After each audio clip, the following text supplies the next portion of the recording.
Hrvatska puška u rukama hrvatskog vojnika. U sljedeća 3 mjeseca vojska će provjeravati karakteristike ove jurišne puške u svim borbenim uvjetima.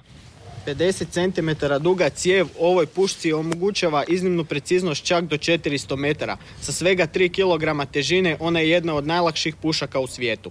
Prednosti ima još, kalibar je u NATO standardu. Iznimno je kratka, izlazna brzina metka je 950 metara u sekundi, a u minuti ispuca 750 metaka.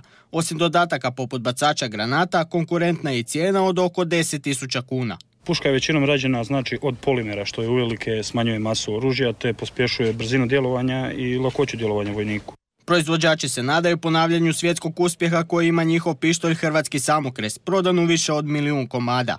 I puška je već navodno na nišanu.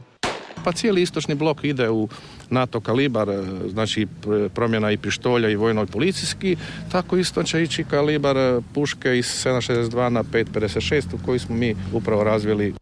Ministru obrane srezan je proračunski novac za nabavu vojne opreme. Ipak kupovat će se oko 2000 VHS-ica, ukoliko prođu ispitivanja.